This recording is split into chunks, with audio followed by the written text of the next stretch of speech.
설교는 매우 명백한 사실을 평이하게 전하겠습니다. 평이하다는 말은 어렵지 않게 쉽게 전한다는 얘기입니다. 절수도 길거니와 이 말씀에서 제가 여러분에게 전하고자 하는 요점은 한 가지이기 때문입니다. 그 한 가지는 물론 읽다 보면 나오겠지만 하나님께서 이 땅에 우리가 행한 대로 갚으실 때 하나님의 갚는 그 일은, 하나님의 행사, 행하는 일은 보이지 않는 영적 세계에서 먼저 시작된다는 것이고, 보이지 않는 영적 세계에서 그치면 이 땅에서도 그친다는 겁니다. 우리가 이미 요한계시에서 다 알고 있는 것이지만 옛적에 유다가 망할 때도 그랬습니다. 오늘 그 점을 보려고 합니다. 그런데 그때 하나님이 보이지 않는 영의 세계에서 먼저 일을 하시는데 아주 중요한 일을 한 가지 하시는 것을 가르쳐 줍니다. 그것이 뭔가 본문 중에 있다 보면 나오고 있는데요, 바로 그것을 오늘 중심으로 말씀을 전하도록 하겠습니다. 그래서 명백한 사실이라고 한 것이고요, 우리 눈에 숨겨져 있지만 아주 명백한 사실, 믿는 사람들이 이것을 알기를 원하시기 때문에 하나님이 에스겔을 통하여 오늘 가르쳐주는 그 사실, 저는 그래서 이 말씀은 심판에 관한 말씀이기 때문에 무섭기도 하지만 감사와 찬송으로 읽고 드려야 될 말씀이라고 생각합니다. 자, 보십시오. 여호와 하나님께서 예루살렘을 멸하실 때 이야기입니다. 에스겔에게 이미 포로 생활을 하고 있는 사람입니다. 유다가 멸망이 전 약 11년 전에 우리가 말하는 유다의 1차 포로기 때 끌려간 사람입니다. 제사장 가문의 사람이고요. 근데 이 사람에게 하나님께서 그의 영을 옮기셔가지고 예루살렘으로 데려가서 곳곳에 범죄한 것을 보이시면서 심판을 준비하고 계신 것부터 심판하는 것까지, 그리고 나중에 이스라엘과 유다가 그 마른 뼈다귀 아시죠? 완전히 회복되고, 그 뒤에 47장에 보면은 성전 이야기 나오죠? 그 멸했던 성전까지 회복되는, 그러니까는 유다가 완전하게 무너지고 완전히 회복되는 그 전체 사건과 후에 일어날 일에 대하여 하나님께서 지금 일어난 일과 미래 일을 환상으로 이렇게 에스겔에 보여주셨습니다. 그런데 그 일들을 보여줄 때 참 중요한 것은 에스겔은 하나님의 보호자 형상을 본 것, 즉 보호자를 본 것부터 시작한다는 겁니다. 이사야가 본격적으로 사역할 때는 또 역시 하나님의 보호자를 보죠. 이건 아주 중요한 사실입니다. 이스라엘이 자기들이 하나님 눈앞에 때를 잊었기 때문에 멸망을 당한 것이고, 하나님 앞에 다시 서는 날이 회복되는 날입니다. 그리고 모든 또한 사역자 입장에서도 자기가 누구 앞에 서 있는지, 무엇을 위하여 입을 열어 말하는지를 분명히 알고 있어야 되기 때문에 하나님은 그대로 말 그대로 하나님의 보호자가 사라져버린 세대에게 하나님의 보호자를 먼저 보여주시고 보호자 앞에서 주신 말씀을 증거하게 하셨습니다. 자, 에스겔에게 이제 하나님께서 유다 멸망에 관한 말씀을 주시는데 큰 소리로 외쳐 이렇습니다. 이 성읍을 관할하는 자들이 각기 죽이는 무기를 손에 들고 나오게 하라 그랬어요. 이거는 에스겔을 보고 대언하라는 얘기가 아닙니다. 근데 이제 에스겔이 같이 들은 거예요. 생기야 와서 이 피와 살과 가죽이 덮인 사람들에게 다시 불어 들어가라, 대언하라 그랬죠. 근데 그건 아니고 여기서는 하나님께서 누군가에 명령하는 것을 에스겔이 들었어요. 자, 그런데 어떤 사람들이 옵니까? 이 성을 관할하는 자들이래요. 예루살렘을 관할하는 영들을 얘기합니다. 바사군의 군주라고 들어보셨죠? 다니엘 기도할 때에. 그래서 어둠의 세상 권세 잡은 자라는 겁니다. 하나님께서 악한 영들도 그들 나름대로의 영역을 가지고 통치를 하지만 악한 통치를 얘기합니다. 하나님은 하나님께서 그의 천사들을 보내셔가지고 하나님의 통치를 행하십니다. 근데 예루살렘을 통치하는 자들을 오라 그랬는데 뭘 가지고 오라 합니까? 죽이는 기계죠. 우리 다른 번역에 옛날 번역에 보면 살육하는 기계를 가지고 오라 합니다. 사람을 죽이는 겁니다. 그런데 여러분, 무기라는 것은 조금 약하고요, 기계라고 번역을 합니다. 살육하는 기계를 가져오라 이런 번역이 있는데, 제가 보기에는 물론 무기의 종류였지만 그게 조금 더 살벌하지요. 조금 더 그 피부에 와닿는 그런 번역 같습니다. 왜냐하면 뒤에 가서 보면 어떻게 죽이냐면 그냥 찔러 죽이 아니라 분쇄라는 말을 씁니다. 분쇄하여 이러거든요. 자, 이들이 누굴까요? 우리가 일찍이 성경에서 많이 봤어요. 출애굽기 12장에 애굽의 장자를 친 천사들이고, 또 다윗이 인구조사했을 때 이스라엘 사람을 7만 명이나 죽인 천사가 있고, 또 아수르 군대 18만 5천을 친 천사가 있고, 이들은 그냥 천사가 아니라 거의 뭐랄까요, 천군의 지휘관급의 그 정도의 천사들을 볼 수 있죠. 또 우리가 잘 아는 대로 요한계시록에 보면 8장이나 15장이나 16장에 보면 7 나팔이나 7 대접을 가진 그런 천사들이 있습니다. 그러니까는 재앙을 전담하는, 하나님께 명령을 받아서 전쟁도 일으키고 재앙을 내려는 이 어마어마하고 진짜 무시무시한 천사들입니다. 아라우나의 타작마당에 있었을 때 감히 다윗도 거기를 똑바로 쳐다보기 곤란했죠. 자, 눈에 보이는 세계 칼이 떨어지기 전에 영의 세계에서 죽음의, 즉 살육의 기계가 먼저 작동하기 시작한다는 것. 물의 세계 전에 영의 세계가 먼저 움직인다는 것을 우리는 반드시 알아야 됩니다. 그래서 우리가 영의 세계를 생각하고 기도하는 것이죠. 예, 그래서 소위 말하는 영적인 기도가 필요합니다. 그러니까 하나님 우리를 이렇게 해주세요 저렇게 해주지만은 하나님이 그렇게 해주실 때는 하나님의 영의 세계를 움직이신다고요. 그러므로 때로는 하나님 영적인 세계를 이렇게 좀 움직여주세요. 악한 영들을 이렇게 좀 해주세요. 또는 천사들을 명령하셔서 이렇게 좀 해주세요. 우리가 명령할 수는 없는 겁니다. 이렇게 기도할 수도 있는 겁니다. 자, 그래서 에스겔이 봤어요. 6사람이 옵니다. 천사는 사람의 모양을 가지고 오죠. 근데 어디서 온답니까? 북향한 윗문이랍니다. 이 말은 우리가 이제 요즘에는 성전을 가볼 수 없죠. 성전이 없으니까. 근데 성경을 이렇게 참고로 보면 어떤 분이냐면 이게 이제 아하스 요담이 지은 왕인가? 요담이 새로 만든 분인데요. 보수한 분인데 성전터가 약간 이렇게 높아요. 우리가 이렇게 지대를 좀 높이죠. 좀 높이고 북쪽에서 들어오는 문이 있어요. 자, 이제 여기에 이쪽 문으로부터 6사람이 오는 거예요. 그런데 각 사람의 손에 죽이는 무기를 잡았더라. 예, 사람을 살육하는 무기를 잡은 거예요. 이게 이제 예레미야 51장에도 보면 유다를 칠 때 하나님께서 느부갓네살을 부르는데, 하여튼 이 천사들이 움직이고 나니까 느부갓네살 군대가 움직였지 않습니까? 뭐라 그러냐면 여호와께서 이르시되 너는 나의 철퇴 곧 무기라. 천사들이 무기를 들고 오니까 그와 같이 물의 세계, 즉 육의 사람도 무기를 들고 옵니다. 나는 네가 나라들을 분수하며 내가 국가들을 멸하며 내가 말과 기병들을 분수하며 내가 병거와 병거들을 부수며 내가 남자와 여자를 분수하며 내가 노년과 유년을 분수하며 내가 청년과 처녀를 분수하며 내가 목자와 그 양떼를 분수하며 내가 농부와 그 멍에소를 분수하며 내가 도백과 태수들을 분수하도록 하리로다. 무슨 말씀이야? 전부 다 가루로 만들어낸다는 얘기입니다. 무시무시하죠. 사람이 아무리 유대 땅을 이렇게 분수하고 싶어도 하나님의 허락하지 않으면 불가능합니다. 그런데 하나님께서 지금 무슨 말이냐면 영의 세계에서 하나님께서 작게 움직이시면은 육들도 작게 움직입니다. 그러나 하나님께서 죽이기로 작정한 그 일을 하게 한 천사들을 작동하면 육의 세계에서도 완전히 진멸시켜버릴 힘들이 작동을 한다는 얘기입니다. 근데 그 중에 한 사람은 베옷을 입고 허리에 서기관의 먹그릇을 찼더라. 이 사람은 6명 중에 들지 않은 또 한 사람이라고 볼 수 있습니다. 왜냐하면 죽이는 무기를 찬 사람과 달리 이 사람, 죽이는 무기를 든 사람들은 흰 베옷을 입은 사람들이 아닙니다. 우리가 이제 보면 알지만은 요한계시록 같은 데 보면 재앙을 내리는 천사들은 흰 옷을 입고 재앙을 내리는 천사들이 별로 없어요. 그러니까 선포는 하지만은 직접 살육하러 나가는 천사들. 청황색 말이 나가더라, 검정색 나가더라, 그죠? 스가랴서에도 보면 비슷한 말씀 나오죠. 그런데 흰 옷을 입은 천사들은 물론 명령도 하긴 하지만은 보통은 하나님의 그 거룩함을 상징하면서 좀 다 거룩한 일이죠. 하나님 하시는 일이니까.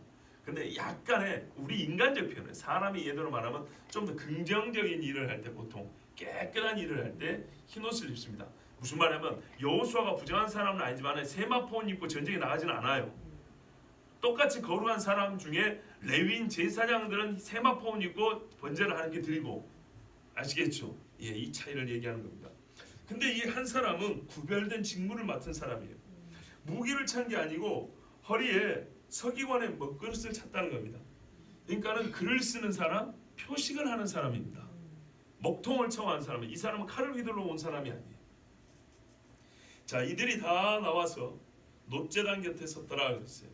성전에 하나님 앞에 번제를 바치는 제단은 놋으로 만들었습니다. 자, 그런데 중요한 거는 이 아하스 왕 때 말이죠. 다메섹에 와가지고 이방 신전에서 그 번제단을 보고 왔어요. 그래서 이 사람이 그 본을 떠서 그대로 만들었는데 이것은 돌로 만들었어요. 돌제단이에요. 근데 그것을 본래 놋제단이 있던 자리에다 놓고 놋제단을 저 위로 밀어붙여 버렸어요. 나쁘죠. 아주 악한 왕이죠. 그리고 이 번제단, 자기가 만든 이 돌제단하고 또 뭐랄까요, 이 성전의 현관 사이에 태양상들을 두었어요. 우리가 보면 아사 왕 때, 유다 초창기 아사 왕 때라든지 유다 말기의 요시야 왕 때 보면 태양상을 제한 이야기가 나옵니다. 그러니까는 성전에 지금 뭐가 있다고요? 하나님 앞에 본래 번제물을 바치던 놋제단은 밀어붙여버리고 우상 숭배하는 자들을 본딴 돌제단 만들어 놓고 그 옆에다가 또 태양상 만들어 놓고 이런 상황이에요. 자, 이때 이 천사들은 어디에서요? 본래 하나님이 명하신 놋제단 옆에 딱 서 있는 거예요. 예, 하나님의 말씀을 들으려고 준비되어 있는 것입니다. 그때 그룹에 머물러 있던 이스라엘 하나님의 영광이 성전 문지방에 이르러니, 자, 그룹은 아시죠? 지성소 맨 아래, 휘장 아래 법궤가 있고 법궤 뚜껑이면서 시은좌라고 하는, 속죄소라고 하는 이 뚜껑에 그룹들이 이렇게 서로 날개로 마주보고 있죠. 거기서 하나님이 이스라엘에게 말씀하신다 그랬고 거기서 자기 영광을 나타낸다 그랬는데, 하나님의 영광이 거기서부터 나와서 이제 놋제단 옆에 서 있는 사람들 앞에 임하였습니다. 그리고 하나님께서 그 중에 먼저 가는 베옷을 입고 서기관의 먹그릇을 찬 사람을 불렀습니다. 3절 말씀 그렇게 돼 있죠. 이 사람한테 먼저 명령을 내린 겁니다. 이 부분이 참 오늘 우리가 너무 감사한 부분이에요. 너무 하나님께 감사한 거예요. 그리고 이 사람에게 하나님이 명령을 내립니다. 너는 예루살렘 성읍 중에 순행하여, 그러니까 딱 써서 보문할지 이게 아니고 일일이 찾아다니고 순찰하라는 겁니다. 휘 하면 다녀보라는 겁니다. 그 중에서 그 가운데서 행하는 모든 가증한 일로 말미암아 탄식하며 우는 자 이마에 표를 그리라. 우리가 이미 앞에서 봤지만은 단무스를 위하여 애곡하고 태양상을 숭배하고 그 태양목이라고 하는 나뭇가지를 코에 대고 있는 제사장의 무리까지 봤어요. 24반 제프로스 대제사장 25인들.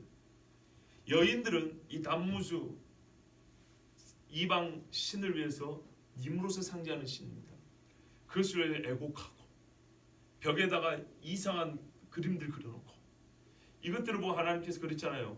더 가증한 일을 너에게 보리라. 더 가증한 일을 너에게 보리라 그랬죠. 이게 성전에서 봉사하는 자들의 한 짓이었어요. 그런데 하나님께서는요, 보신 사람들이 또 있었어요. 이와 같은 가증한 일을 행하는 걸 보고 탄식하며 우는 자들이 있었어요. 하나님이 이들을 먼저 구원하시려고 천사를 통하여서 가서 이마에 표를 그리라고 합니다. 이 표는 어떤 건지 잘 모르지만은 이스라엘 사람들은 그들 나름대로 예상하는 그런 표식이 있더라고요. 그거는 정확하지 않기 때문에 일단 넘어가겠습니다. 하여튼 이렇게 표를 그리면은 그들을 어떻게 할까요? 뭐 이제 뒤에 보면 알겠지만 하나님이 분명히 그들은 구해 주시겠죠. 예, 그러려고 표를 그리라고 합니다. 그냥 죄를 짓지 아니한 사람 얘기하는 게 아니에요. 남의 죄에 그냥 관심 없이 뭐 그들은 죄를 짓든지 말든지 나는 내 생활 잘하면 되지 이런 사람 얘기하는 게 아니에요. 잘 보세요. 탄식하며 우는 사람이에요. 죄에 대하여 적극적으로 슬퍼하고요. 그것 때문에 정말 우리 인간의 말대로 못 살겠다는 사람이에요. 이런 죄악된 세상에 나는 이걸 보고 견딜 수가 없다. 어찌 이런 세상에 우리가 예수 믿는 사람으로 그냥 고요히 나 자신만을 위해 살 수 있겠냐 하면서 가슴을 치는 사람. 여러분, 죄를 밥 먹듯이 짓는 사람하고 띄엄띄엄 짓는 사람하고 남의 죄에 별로 그냥 신경 안 쓰고 나 할 길 살겠다는 사람하고 타인의 죄에 대해서도 가슴이 저미도록 아파하는 사람하고 같다고 생각하십니까? 완전히 다른 심령 상태입니다. 정말 달라요. 남이 큰 죄를 지을 때 나는 조그만 죄 짓는 이것도 다르지만 남의 죄에 대하여 무관히 그냥 여기고 지나가 버린 거하고 정말 어쩔 줄을 몰라 하나님 죄용을 어떻게 합니까? 이거는 정말 다른 거예요. 이거는 그 사랑의 크기도 다르고요. 죄에 대한 민감성도 다르고요. 하나님 앞에 영혼을 의탁하는 정도도 차원이 다른 얘기예요. 그들에 대하여 이 탄식하며 우는 사람들에 대하여 하나님께서 말씀해 주십니다. 그때 에스겔도 들었어요. 너희는 그를 따라 성읍주에 다니며 불쌍히 여기지 말며 긍휼을 베풀지 말고 쳐라. 보세요. 너희는 누굴까요? 그 6명의 죽이는 무기를 든 사람들, 천사들 따라다니면서 누구를 따라다녀요?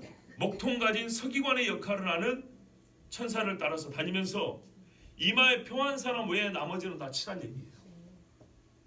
그러면 어떻게 된가 보세요. 천사들이 칠 때 직접 죽기도 하지만 어쩔 때는 하나님이 이 표를 한다고 눈에 보이는 거 아니죠.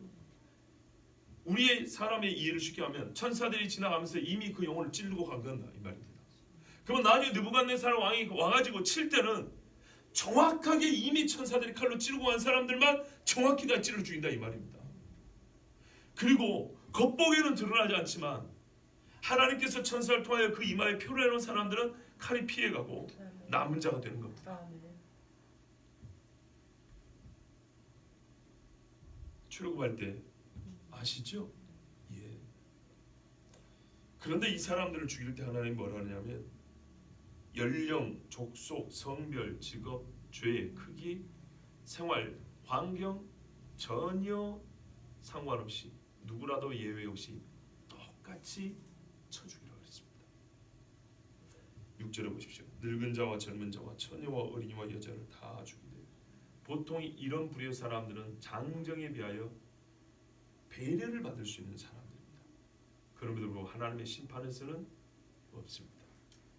때가 지나버리면 심판의 긍휼은 없습니다. 이마에 표 있는 자에게는 가까이 하지 말라. 하나님께서 이마에 표 있는 사람들은 지켜주십니다.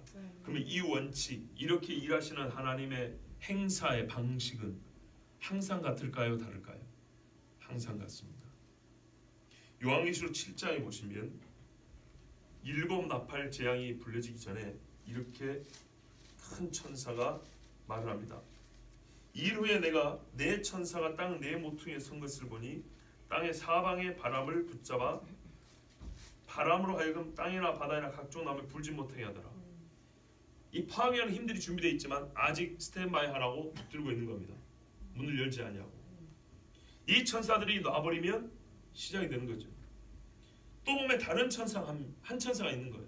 근데 이 네 천사가 누구의 신호를 기다리고 있냐면 이 또 다른 천사의 신호를 기다리고 있는데 이 또 다른 천사가 살아계신 하나님의 인을 가지고 해 돋는 데로부터 올라와서 땅과 바다를 해롭게 할 권세를 얻은 네 천사. 와 보세요. 이 네 천사가 어떤 천사인지 아시겠죠? 재앙을 내릴 권세를 가진 네 천사입니다.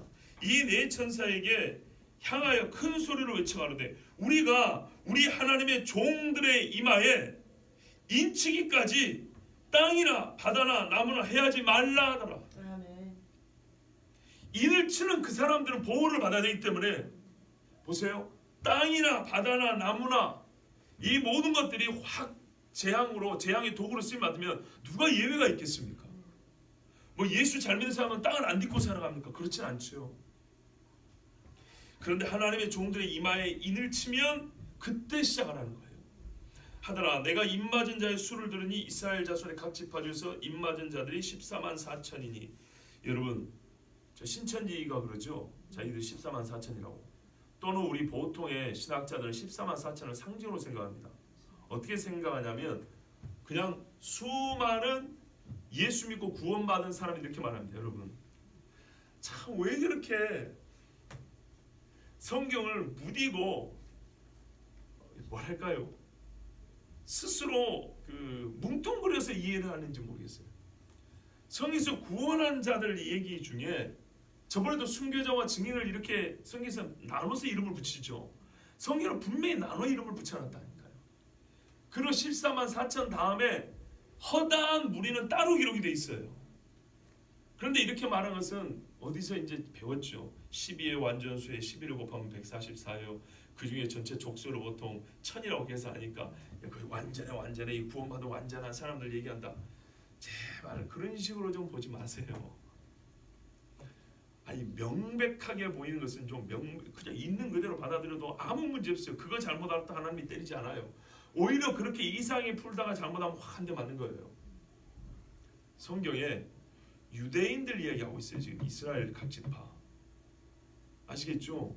그리고 뒤에 가면 허다한 구원받은 무리는 따로 있고 환난에서 이겨나온 사람들이 있고 이렇게 구분지어서 말해놓은 거는 구분지어서 이해를 하려고 하는 게 1차적인 수고해야 돼요.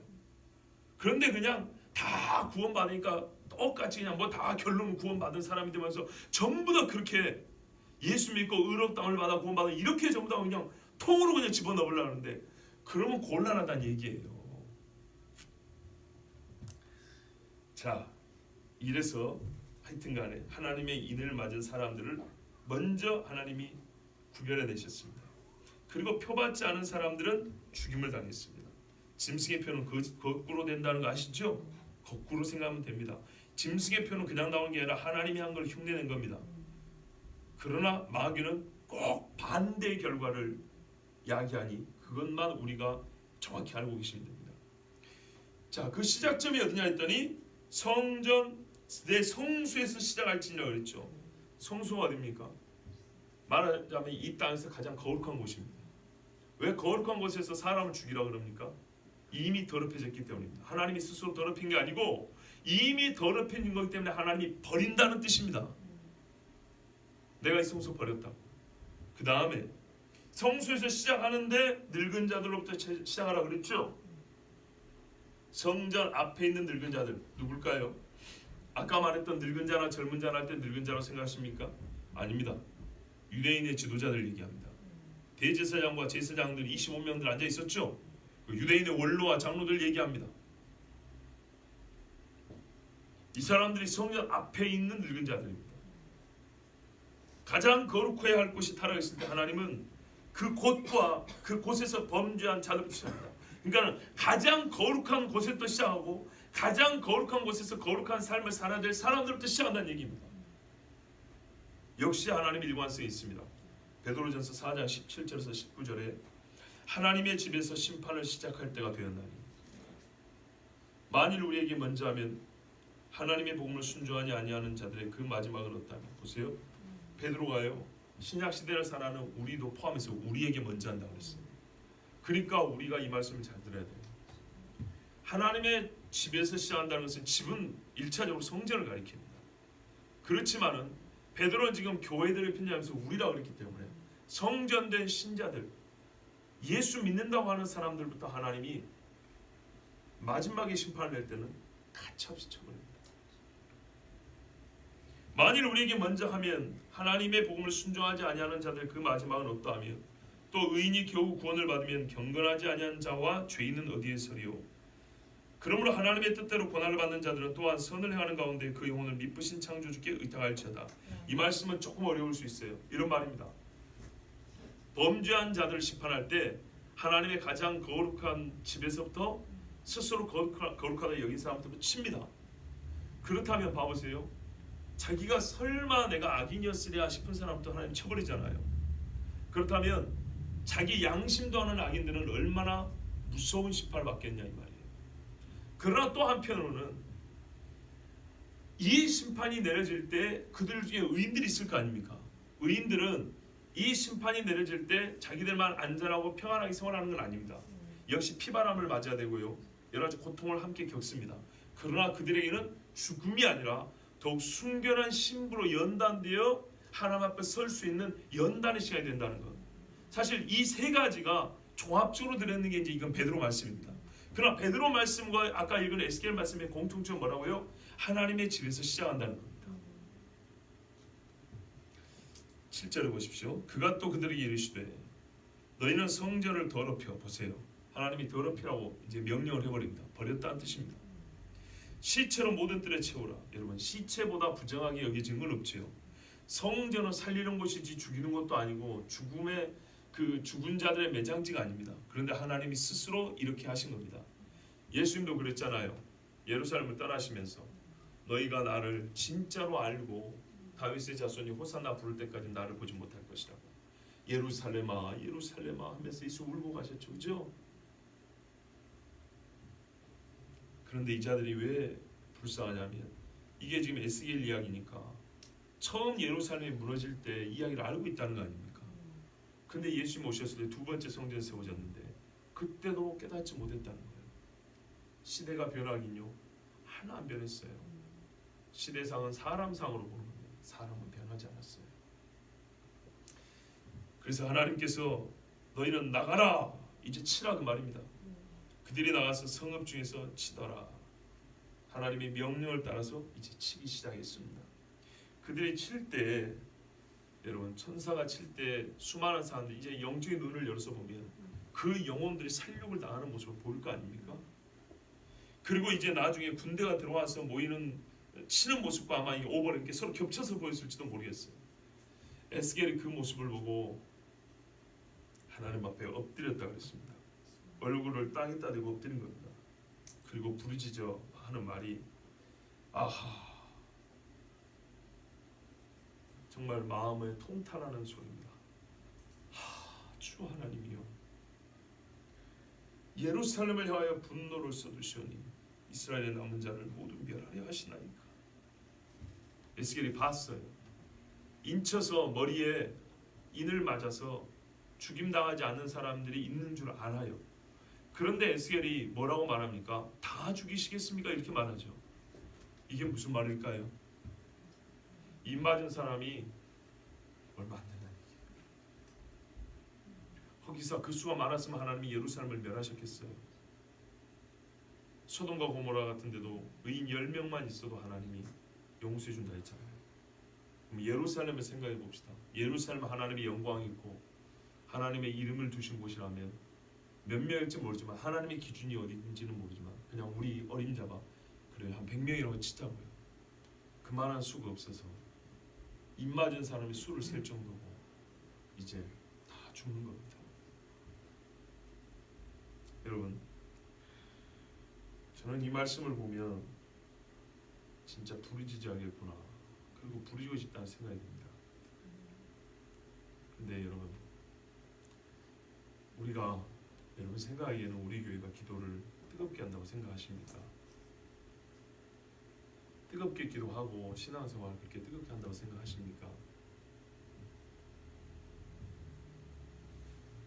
아닙니다. 또는 누군가와 함께하지 않고 나 혼자 내 스스로 하나님 앞에 기도할 때 여러분은 뜨겁게 기도할 수 있습니까? 그럴 수 있습니까? 사실 어렵죠. 우리는 서로가 서로에게 큰 도움을 받고 있다는 걸 알아야 됩니다. 일평생에 살면서 하나님 앞에 마음을 다하고 통곡하며 탄식하며 가슴을 치며 기도한다는 것은 대부분의 사람에게는 단 한 번도 볼 수 없는 광경입니다. 단 한 번도. 예수를 믿고 새 가족을 받을 때부터 시작해서 마지막 장례식에 땅에 묻힐 때까지 하나님 앞에 범죄한 자들과 하나님의 심판을 생각하면서 솔직히 복받기를만 바랬지 죄에 대하여 의에 대하여 우리가 알고자 하지 아니하고 믿음과 복음이라는 것도 예수 믿고 의롭다를 받고 구원받았지 이걸로 마냥 땡치고 이 수많은 말씀 중에 그러면 요한복음 3장 16절이면 된다니까요. 너무나 예수를 편하게 믿는 것이죠. 너무나 범죄를 우습게 여기는 것이죠. 우리의 기억력이 변변찮아서 다 잊어버리니까 하나님 앞에 지은 죄 하나님도 까먹은 줄 알지요. 우리가 서로 속마음을 모르니까 하나님도 우리 속을 다 모르시는 줄 알지요. 그렇지 않습니다. 어떤 사람의 입에서는 신앙이 성장하여서 은혜 이야기가 없던 이야기가 나오지만 어떤 사람들 입에서는 단 한 번도 그런 얘기 나오지 않습니다. 그 어떤 사람이 나라면 여러분 한번 양심적으로 한번 생각을 해보세요. 시간은 흘러가고 육체는 쇠약해지고 정신은 혼미해지고 생활 환경이라는 것은 20대나 60대나 70대나 항상 어렵다 그러지 편하고 좋다는 사람은 거의 없습니다. 무슨 말이냐? 믿음의 고백은 환경에 따라 달라지는 게 아니에요. 믿음은 믿음대로 역사하는 거예요. 믿음이 있어 고백하면 환경도 달라지는 것이고 믿음이 있어 하나님 앞에 부르짖으면 삶도 달라지는 것이지 생활이 좀 달라지면 절대 불가능합니다.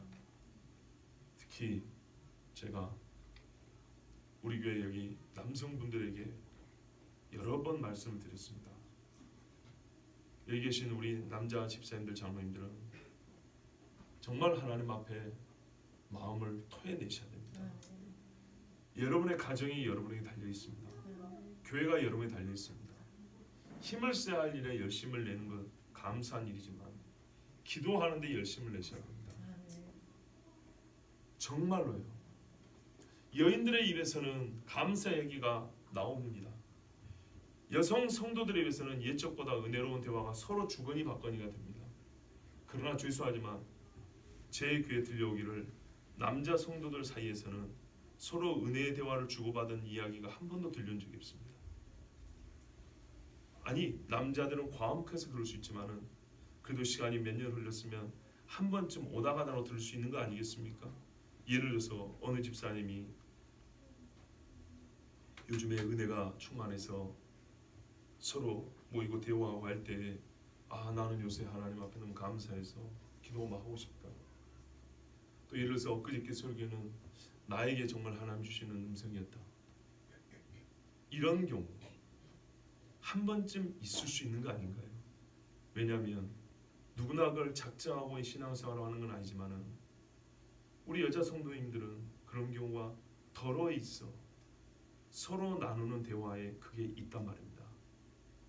그리고 물어보지 않지만 하는 말이 요즘에 우리는 성경으로 대화도 됩니다 라는 그런 말이 나옵니다. 그런데 여러분 양심적으로 한번 보세요. 교회가 정말 바로 성장하기를 원하십니까? 에스겔은 남자입니다. 성경에 보면 수많은 남자들의 신앙들 얘기 기록되어 있습니다. 생업에 짐을 지는 것이 어려운 줄 압니다만은 그러게요. 그 짐 지고 살아가는 것은 모든 남자들이 다 하는 겁니다. 그러나 십자가를 지고 가는 것은 극소수의 남자들이 감당하는 것입니다. 정말로요. 통성기도 시간에 여인들의 목소리가 군대에서 군가 부를 때는 얼마나 크게 부릅니까? 좌우 반동해 가면서 안 맞으려고. 그런데요.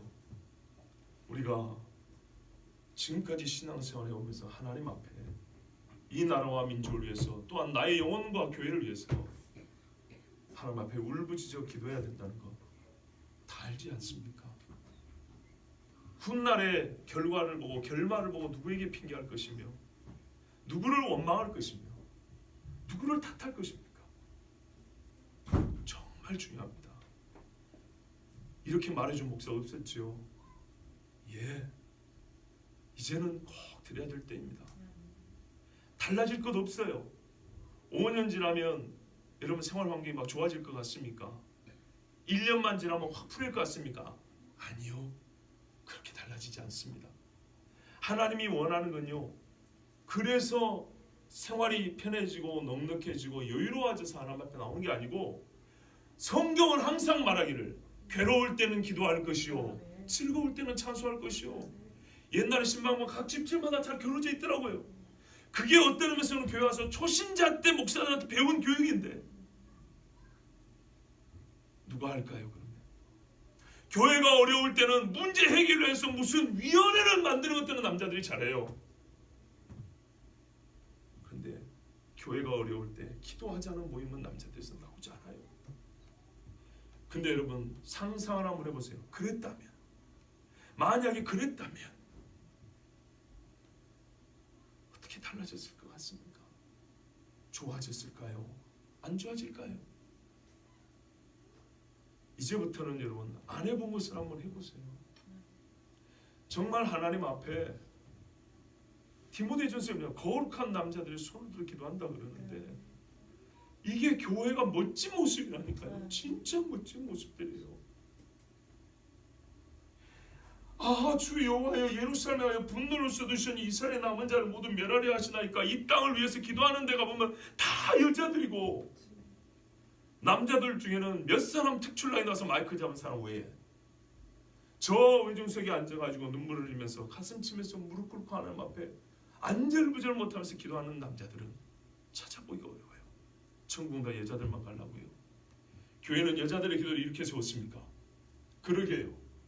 교회 성공담을 이야기할 때 여자들 얘기하는 경우는 또 거의 못 들어봤어요. 왜요? 큰 일은 남자들이 결정하니까. 그러나 기도는 여자들이 했어요. 하나님 앞에 우리가 조금 더 정직해야 되겠습니다.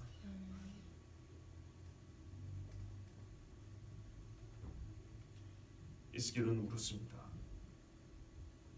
그러자 하나님은 왜 내가 이스라엘과 유다를 이렇게 멸하는지 가르쳐 주셨습니다. 9절 보십시오. 그가 내게 이르시되 이스라엘과 유다 족속의 죄악이 심히 중하여 그 땅에 피가 가득하며 그 성읍에 불법이 찬나니. 보세요. 죄악이 그냥 있어가 아니고요. 심히 중하다. 히브리 말로 보면은 크다라는 말, 매우라는 말이 두 번 반복되는 거예요. 말 그대로 하면 이스라엘과 유다 족속이, 내 백성이라는 유다 족속이 지은 죄가 매우 많다는 거예요. 그리고 보세요. 그 땅에 피가 있다는 얘기 아니에요. 피가 가득 찼다는 거예요. 하나님이 아직 여유분이 있을 때, 드럼통에 피가 다 안 찼을 때, 아니 기름이 다 안 찼을 때 불 질르지 않고 피가 다 차지 않았을 때 심판하잖아요. 피가 다 찼대요. 그리고 성읍에 불법이 가득 찼대요. 여기를 봐도 불법, 저기를 봐도 불법이래요. 그런데 사람들이 뭐라 그래요? 이런 사람들이 거기다가 하는 말이, 사실상 이랬기 때문에 또 하는 말이, 이는 그들이 이르기를 여호와께서 이 땅을 버리셨으며 여호와께서 보지 아니하신다 함이라. 이건 하나님께 원망하면서 동시에 하나님 앞에 핑계대는 겁니다.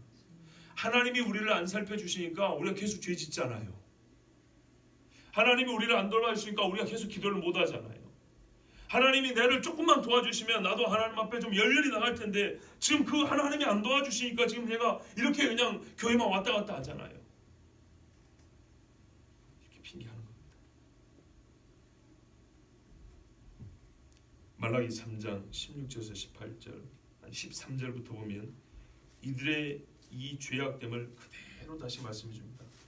여호와가 이르노라 너희가 완악한 말로 나를 대적하고도 이르기를 우리가 무슨 말로 주를 대적하였나이까 하는도다.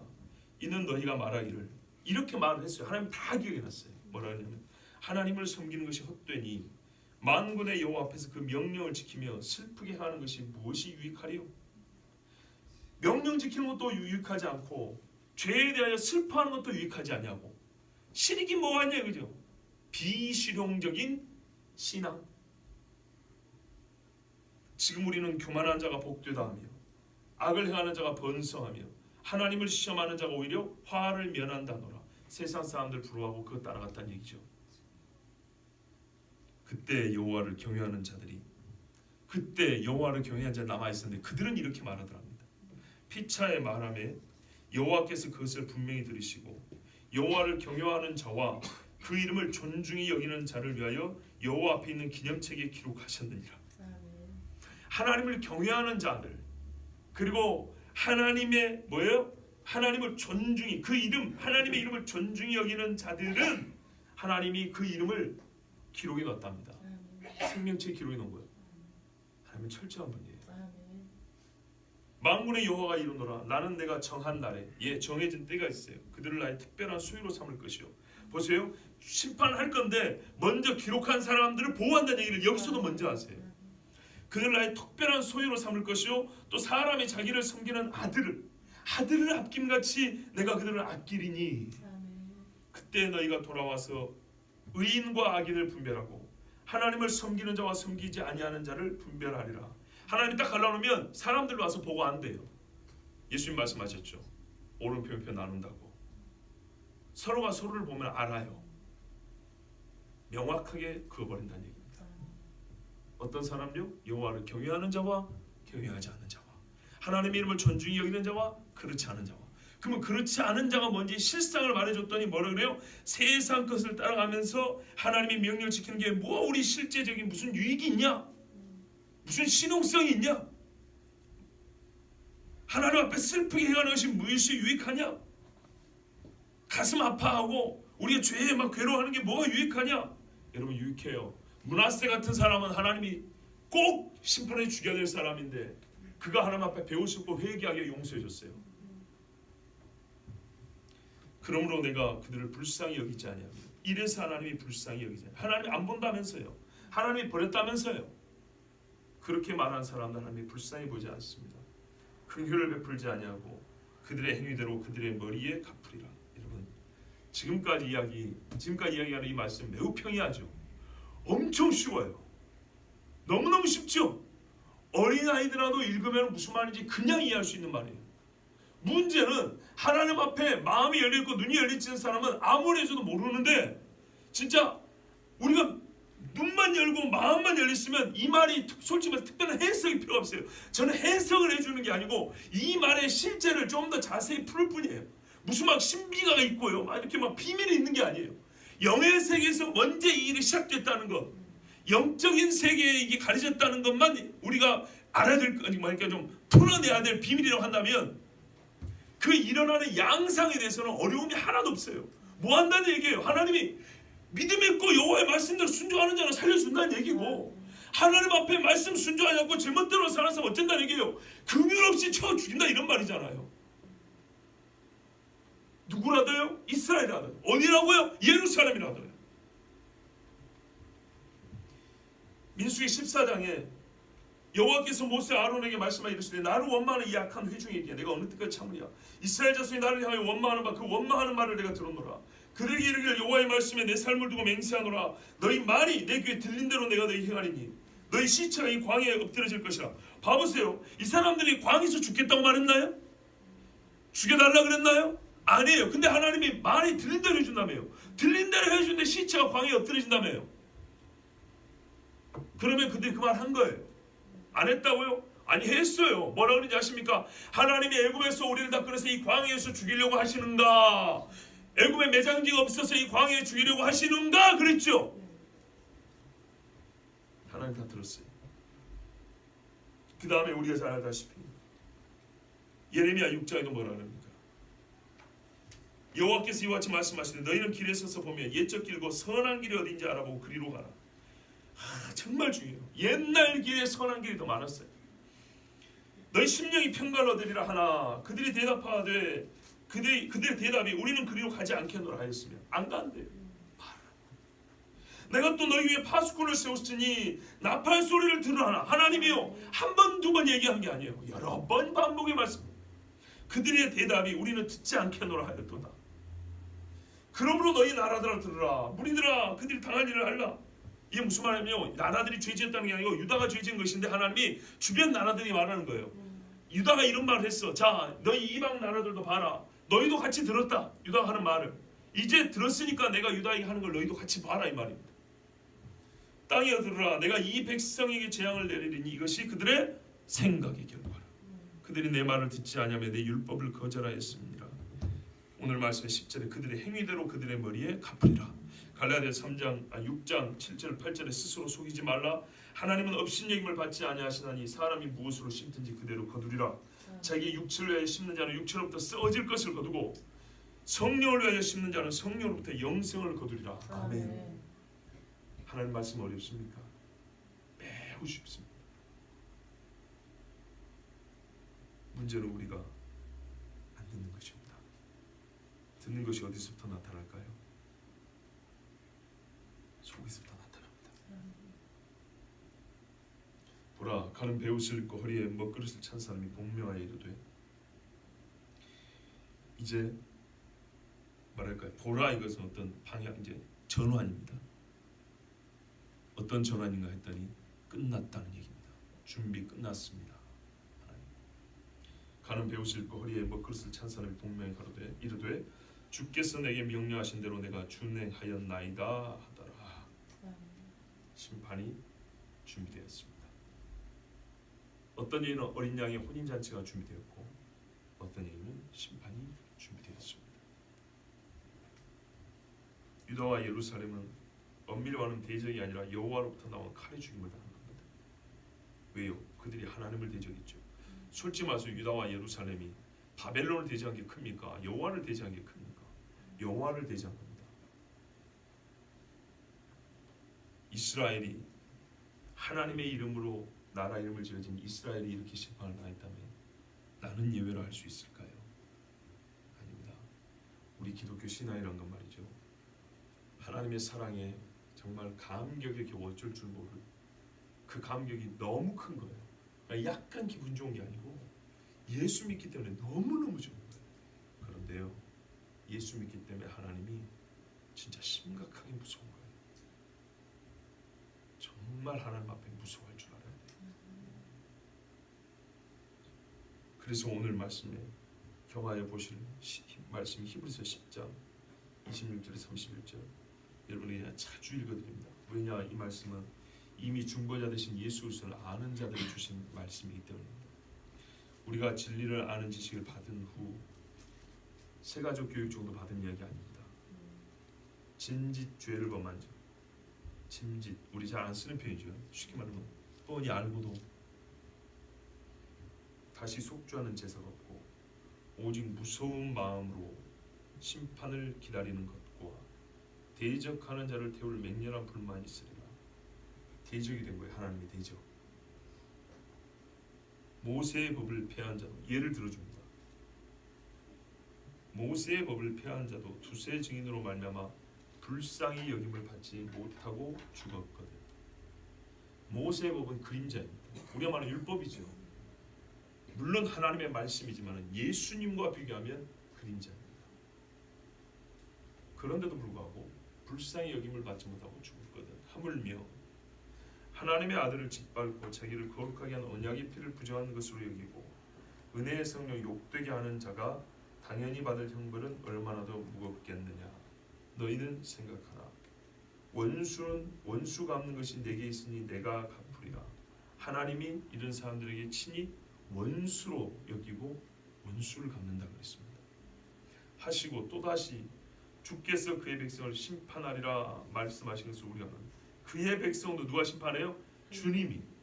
주의 백성이라고 불린 그 사람들을 주님이 심판하시는데, 결론, 살아계신 하나님의 손에 빠져들어가는 것이 무서울진저.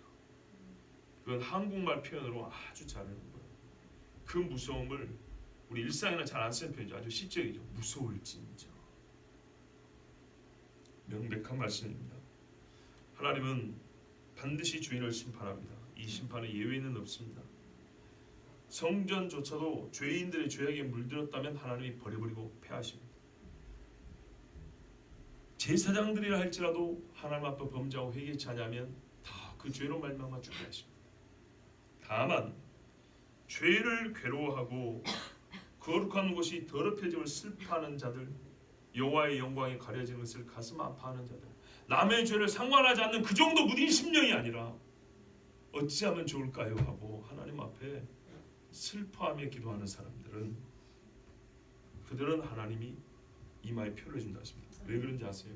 우리가 실제로 생각해 보자. 남의 죄에 신경 안 쓰는 사람요, 자기 죄도 솔직히 별로 신경 안 씁니다. 남이 또 자기를 생각해 주는 거 별로 안 좋아합니다. 그게 바로 요한계시에서 말하는 차갑지도 뜨겁지도 않냐. 성경은 어느 정도의 경건을 원하냐면, 죄인들이 사망에 끌려가는 것을 보면 안타까워서 발목을 붙잡고 막 끌어당겨야 됩니다. 이런 사람이 신자라고 말합니다. 손모가지 비틀어서 데리고 오라는 얘기 우리가 쉽게 하잖아요. 근데 그 이야기도 너무 농담식으로 하더라고요. 하나님 말씀이 농담이 어디 있습니까? 해악은 있으나 농담은 없습니다. 이 모든 일은 우리 눈앞에 드러나기 전에 하나님께서 천사들을 명령하여 시작하시고 또한 그들을 통하여 결말을 내십니다.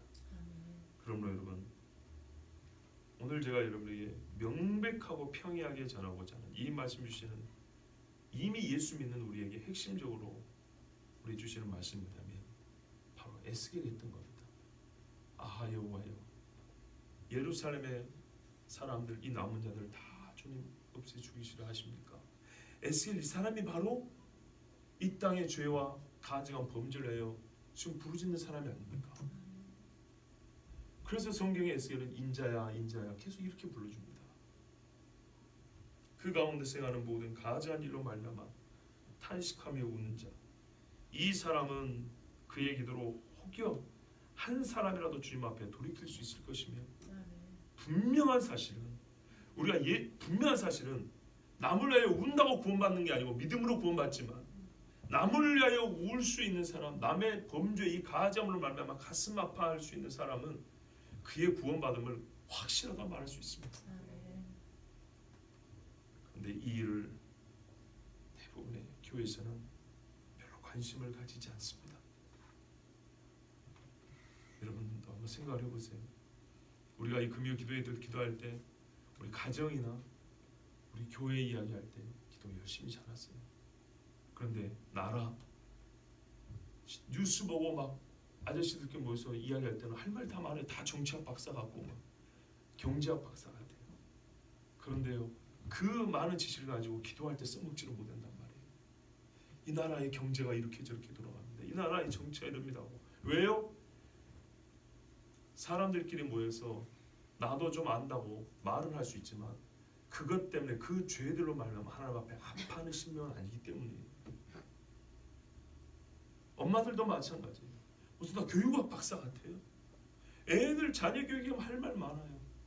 그런데요, 같이 기도합시다 하면 그 교육에 대하여 본질적인 것은 하나님께 묻지 아니하고, 하나님 앞에 내가 어떻게 이 아이들 기도해야 되겠습니까? 고 내가 생각한 것들을 하나님 앞에 늘어놓고 들어달라고만 해요. 어떤 것은 처음부터 옳은 기도라면 들어달라면 하나님 들어주겠죠.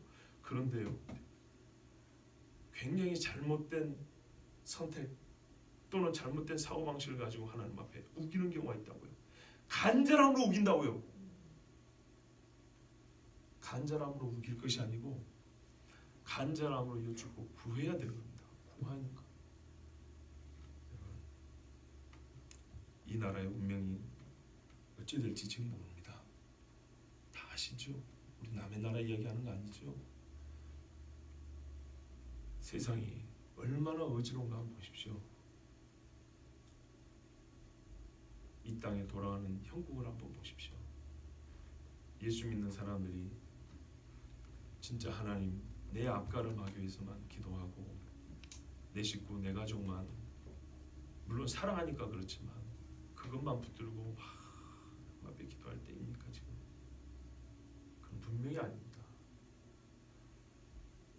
에스더는 이때를 위하여 네가 왕비가 된 줄 누가 아느냐? 왕비가 되면 왕비로 누릴 게 얼마나 많아요. 그런데 에스더가 한 기도는 그 왕비로서 누릴 수 있는 것을 다 내려놔야 할 수 있는 기도였어요. 왕비가 누릴 수 있는 것들을 다 포기하고 하나님 앞에 자기 나라와 민족을 위해서 정확히 알고 기도했어요. 모르드게에게 물어봤어요. 도대체 무슨 일이 벌어지고 있냐? 모르드게가 가르쳐줬어요. 지금 이 민족이 이러한 일이 이러이러하다고.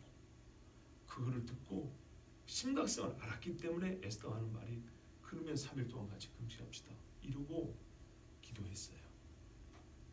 여러분, 지금 우리나라는 기로입니다. 기로. 하나님 앞에 기도하는 백성은 분명히 살 것이고 하나님이 멋지게 써주실 겁니다. 그러나 그렇지 않으면 같이 망합니다. 설마 하지 마세요. 내가 아무리 설마 한다고 안 될 일이 되거나 될 일이 안 되는 게 아닙니다. 하나님 손에 달려 있습니다. 하나님께서 우리의 기도를 보고 계시고 듣고 계십니다. 우리 함께 이 시간에 기도합니다. 저는 각자의 형편이 우리가 흔히 하는 말대로 우연히 오늘 이렇게 맞아떨어져서 결사하는 사람이 적을 수 있다고 생각합니다. 나도 오늘따라 무슨 일이 있었는데 너도 오늘따라 무슨 일이 있었고, 그래서 또 어떤 때는 결석이 많고 자리가 많이 비고, 또 어떨 때는 또 수가 많아지기도 하고 그럴 수 있다고 생각합니다. 그러나 전체적으로 금요일날 와서 기도하는 것을 마음에 무겁게 우리의 마땅한 책무로 생각하지 않는 것과, 여러분 이제는 우리가 가슴 아파야 될 때가 있습니다. 단 한 시간의 기도, 일주일에 단 한 시간의 기도도 내가 자력으로 주님 앞에 나와서 기도함이 없고, 내가 뜻을 정하고 시간을 정해서 하나님 앞에 나오지 않는 것, 이것은 주님 이 험악하고 죄 많은 시대 과연 그리스도인으로 어떤 모양체를 가지고 살겠다는 것입니까? 우리의 마음이 그렇게 정결합니까? 잘 지켜집니까? 저나 여러분이나 스스로 이 작은 마음, 이 작은 심장의 움직임으로 지킬 힘이 없는 것 우리가 다 알고 있지 않습니까? 하나님 앞에 열심히 구해야 하루 나갈까 말이야. 고작 그런 주제로 우리는 아버지 앞에 기도하지 않습니다. 하나님께서 오늘 이 예루살렘의 범죄를 하여 탄식하며 부르짖는 사람들은 이마에 표를 한다고 했습니다. 여러분 그 이마에 표 받고 싶지 않습니까? 하나님 아버지 우리에게 기도의 능력을 주시옵고, 이 나라 이 백성의 죄를 위하여 울며 슬퍼할 수 있는 마음을 허락하여 주시옵소서. 그러나 주님, 무엇보다 남을 생각하기 전에 내 자신이 주님 앞에 도대체 나는 무엇을 위하여 사는 사람이며 아버지 앞에 나의 마음은 얼마나 간절하며 진실한가, 나는 주님의 말씀을 열린 것으로 듣는 사람인가, 나는 주님 앞에 다시 한번